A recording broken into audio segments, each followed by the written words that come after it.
बिस्मिल्लाहिर्रहमानिर्रहीम। रब्बि इश्रह ली सदरी व यस्सिर ली अमरी वहलुल उक़दतम मिन लिसानी यफ़क़हू क़ौली।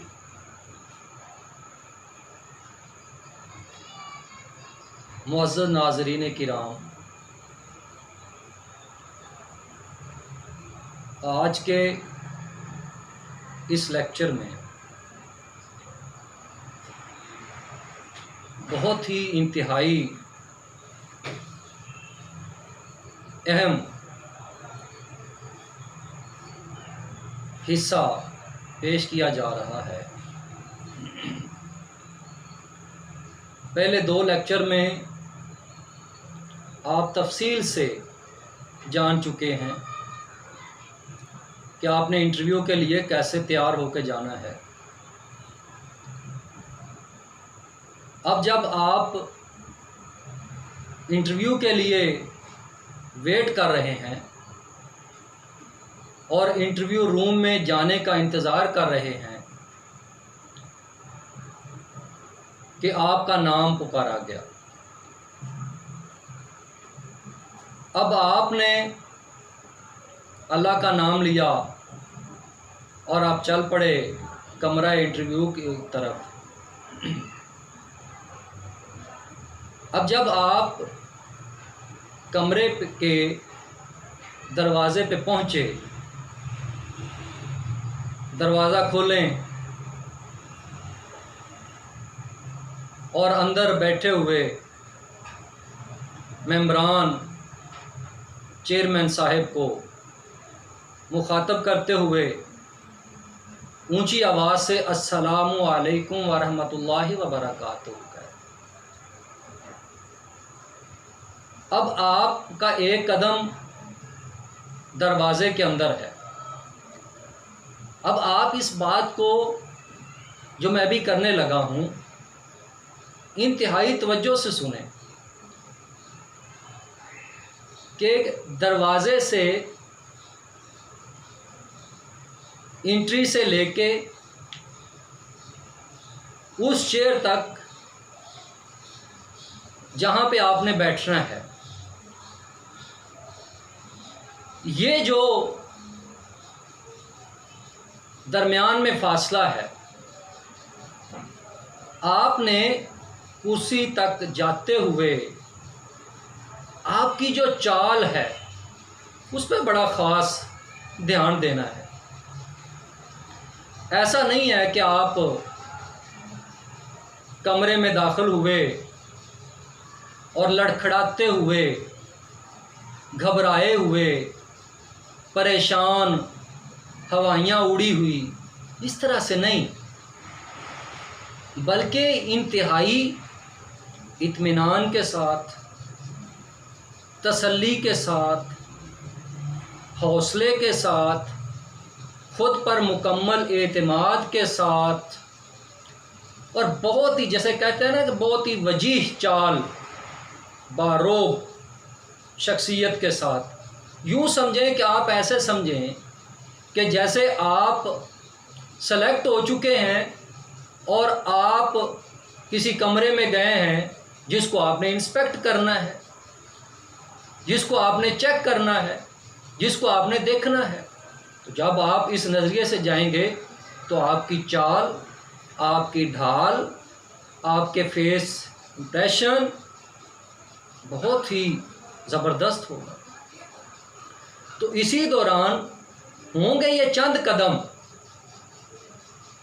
कदम होंगे उस चेयर तक जाने के लिए, लेकिन ये आपकी शख्सियत के बारे में, आपके एतमाद और भरोसे के बारे में, और जो वो आपको सेलेक्ट करने जा रहे हैं उसके बारे में उनको बहुत कुछ बता देता है। आपकी जो चाल होती है ये भी आपकी शख्सियत की नुमाइंदगी करती है कि आप में किस कदर एतमाद है और आप में किस कदर भरोसा है। अब ये कि यूँ ही आप दरवाज़े से लेके आप चेयर पे पहुंच गए, अब जब आप उस चेयर पे, आम तौर पे ये चेयर की तरफ से, चेयरमैन की तरफ से कह दिया जाता है कि हैव अ सीट प्लीज़, नहीं भी कहते तो जो सीट सामने पड़ी हुई है मेंबरान के, चेयरमैन साहब के सामने, आप उस पर बैठ जाएं। अब बैठने का भी ख़ास स्टाइल है, तरीका है। अब आप एक ऑफिसर बनने जा रहे हैं, तो अब ऑफिसर जो है वो चेयर की बिल्कुल आगे झुका हुआ नहीं ऐसे बैठा होगा, या बिल्कुल चेयर के किनारे पर नहीं बैठा होगा। तो जो मैंने सीखा है, जो मेरे सीनियर मुझे बताते हैं, जिनसे मैंने गाइडलाइन ली, वो कहते हैं कि जितनी आपकी बैक, मतलब इंटरव्यू देने वाले की बैक जितनी चेयर की बैक से दूर होगी, उतने परसेंट ही उसके इंटरव्यू के में नाकाम होने के चांसेस बढ़ते जाएंगे। मतलब इसका क्या है कि आपकी बैक, आपकी पुश्त चेयर की पुश्त के साथ ऐसे बिल्कुल लगी हुई हो, और बिल्कुल इजी वे से आपने बैठना है। अगर सामने वाला टेबल जो है वो आपकी अप्रोच में है, तो आप उसके ऊपर हाथ रख के बैठ सकते हैं। आप अपने सामने यूं करके हाथ रख के बैठ सकते हैं। आप चेयर के एक साइड पे हाथ रख के बैठ सकते हैं। लेकिन बैठते हुए ना तो आपका झुकाव इस तरफ हो, ना आपका झुकाव इस तरफ से हो, और ना ही यूं आप इस तरह से झुके हुए और आगे की तरफ बैठे हुए इस तरह से आप ना बैठे हों, बल्कि मुकम्मल जैसे एक ऑफिसर बैठता है उसी तरह से ही आपने बैठना है। अब जब आप बैठ गए, तो अब इसके बाद शुरू होने लगा है, दो चीज़ें आपकी यहाँ पे असेस होंगी।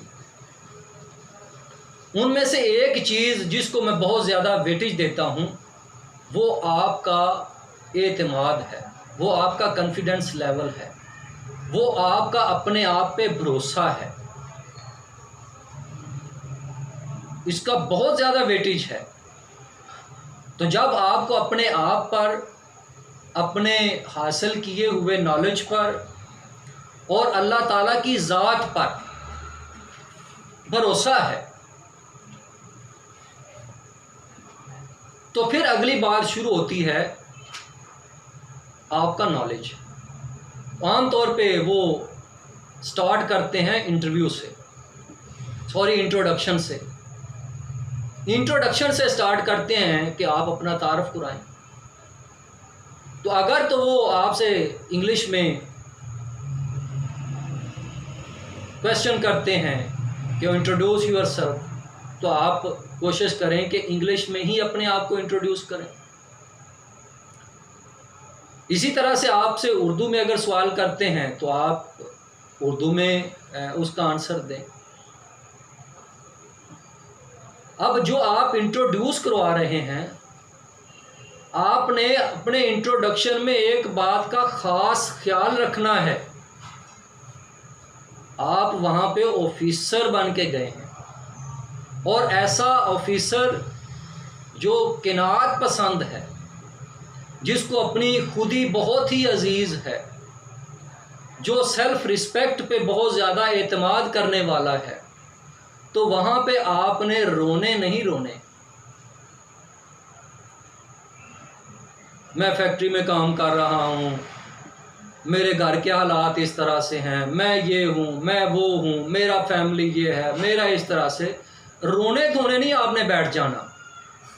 मुकम्मल एतमाद के साथ और किनात पसंदी के साथ अच्छी ज़िंदगी आप गुजार रहे हैं अल्लाह के फजल व करम से। तो इस तरह से अपने इंट्रोडक्शन में आपने अपना इंट्रोडक्शन करवाना है। उसमें बिल्कुल भी मायूसी वाली बात नहीं होनी चाहिए। अब जब आपने इंट्रोडक्शन करवा दिया, तो इसमें जो चेयरमैन ने जो चीज़ देखनी होती है वो आपका एतमाद होता है। ये जज करना होता है कि जिस पोस्ट के लिए आप इंटरव्यू देने के लिए आए हैं, क्या आप उस पोस्ट को डील भी कर पाएंगे। आपको 17 की, 18 की, 19 की पोस्ट देने जा रहे हैं वो, और आप में बात करने का हौसला ही नहीं है, आप में खुद एतमादी नहीं है, आप में बर्दाश्ती नहीं है। तो ये चीज़ें आपको इस इंटरव्यू में जज करने जा रहे हैं वो। तो बहुत सारी चीज़ें वो इंट्रोडक्शन में ही जज कर लेते हैं। फिर उसके बाद आ जाती है कंटेंट की बात। वो आपसे सवाल करते हैं आपके सब्जेक्ट के बारे में। आपको अपने सब्जेक्ट पे ग्रिप है, मुकम्मल कमांड है, आप उसके एक्सपर्ट हैं, तो आप मुकम्मल एतमाद के साथ सवाल का आंसर दें। लेकिन एक बात जहन में रखें कि जब आप आंसर देने जा रहे हैं, जब आप जवाब देने जा रहे हैं, तो आपने इस बात का ख़ास ख्याल रखना है कि जिस मेंबर की तरफ से आपको सवाल किया गया है, आपका फोकस उस पर हो जाए फौरी तौर पे, और आप उसको मुखातब करके यूं उसकी तरफ देखें। आपका आई कांटेक्ट उसके साथ होना चाहिए, इंटरेक्शन उसके साथ होना चाहिए, आपकी नज़रें उसकी नज़रों के साथ मिली हुई हों। और ऐसा भी ना हो कि आप बाकी मेंबरान को बिल्कुल इग्नोर कर दें। आपका स्टाइल ये होना चाहिए कि आप उन तमाम मेंबरान को दलील के साथ बात, उनका जवाब देने की कोशिश कर रहे हैं। एक बात आपने ये जहन में रखनी है कि ज़रूरी नहीं है कि मेंबरान का नुक्ता नज़र आपके नुक्ता नज़र जैसा हो, मिलता जुलता हो, ऐसा नहीं हो सकता। तो अगर उनका नुक्ता नज़र आपके नुक्ता नज़र से मुख्तलिफ हो गया है, तो यहाँ पे काम आम तौर पे ख़राब होता है इंटरव्यू में। तो आपने अपने दलाइल दे लिए, तो अब आप किसी बात पे अड़ नहीं जाएंगे। आपकी अपनी राय है, आप अपनी राय दें दलील के साथ। अब इंतहाई अहम चीज़ जो बहुत ज़रूरी है, जो मैं खुद फेस कर चुका हूँ, और फिर मैंने बाकायदा मुख्तलिफ ऑफिसर्स को इंटरव्यू दिए कि मैं इम्तिहानात टेस्ट पास करता हूँ, लेकिन इंटरव्यू में मुझे ये मसला है। तो उन्होंने जो मुझे बात बताई वो इंतहाई अहम है। आप बिल्कुल तैयार होके आए हुए हैं, हर चीज़, आपका कंटेंट बेहतरीन है, आपकी फेस लुकिंग स्माइली है, आप ज़बरदस्त दिखाई देते हैं, लेकिन आपकी टोन, आपका लहजा, आपके फेस एक्सप्रेशंस अग्रेसिव हैं, उनमें गुस्सा है, एंगर है, नाराज़गी है, आपका लहजा जो है वो बहुत ही तलख है। तो ऐसी सूरत में जब आपका लहजा तलख होगा, उसमें गुस्सा होगा, उसमें नरमी नहीं होगी, उसमें अपनाइयत नहीं होगी, तो ऐसी सूरत में भी सब कुछ बेहतरीन होने के बावजूद रिजेक्ट कर दिया जाता है। इसीलिए कि आपका लहजा, क्योंकि आप 17-18 की पोस्ट पे आ रहे हैं, तो आपका लोगों के साथ इंटरेक्शन होना है, पब्लिक डीलिंग होनी है, तो मुख्तलिफ तरह के लोगों से आपका वास्ता पड़ना है। और अगर आप बहुत ही अग्रेशन के साथ और बहुत ही एंगर रखते हैं, बहुत ही गुस्सा रखते हैं, तो आप तो हर रोज़ ऑफिस में लड़ने बैठ जाएंगे, लोगों के साथ आपका उलझाव ही रहेगा। तो इसलिए बहुत ज़रूरी है तमाम तैयारी के साथ साथ आपका लहजा इंतहाई मीठा और शीरी होना चाहिए। आपके लहजे में चाशनी होनी चाहिए, आपकी बातें दिलों में उतर जाने वाली होनी चाहिए। आप जैसी आप तलख बात भी कर रहे हों, लेकिन वो बात इतनी शीरीं लहजे में हो, इतनी मीठे लहजे में हो कि आपकी बात को दूसरा तस्लीम किए बगैर रह ही ना सके। तो यही कामयाबी है।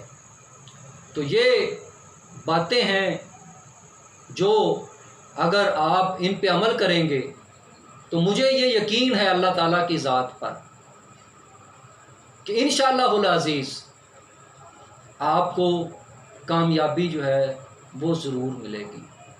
आखिर में एक बात कि जब भी आप इंटरव्यू के लिए जाएं, जाते हुए सुबह की नमाज़ पढ़ने के बाद सूरत वाक़या की तिलावत करें, अपने वालिदैन की दुआएं लें, अल्लाह ताला का नाम लें और तैयार हो के इंटरव्यू के लिए चले जाएं। तो इंशाअल्लाहुल अज़ीज़ अगर आप खुद से तैयार हो के चले गए कि मैंने ये आज सीट हर सूरत में हासिल करनी है और मैं ही इस पोस्ट का अहल हूँ, तो ज़रूर इंशाअल्लाहुल अज़ीज़ अल्लाह ताला आपको वो पोस्ट दे देगा। क्योंकि ये हदीस कुदसी भी है कि अल्लाह ताला बंदे को ऐसा ही बना देता है जैसा वो सोचता है, जैसा वो गुमान करता है। इस उम्मीद के साथ कि आप इंशाअल्लाहुल अज़ीज़ इन बातों पे अमल करेंगे और इस उम्मीद के साथ कि अल्लाह ताला आपको हर फील्ड में, हर मैदान में कामयाबी अता फ़रमाए। वाखिरु दावाना अनिल हम्दुलिल्लाहि रब्बिल आलमीन।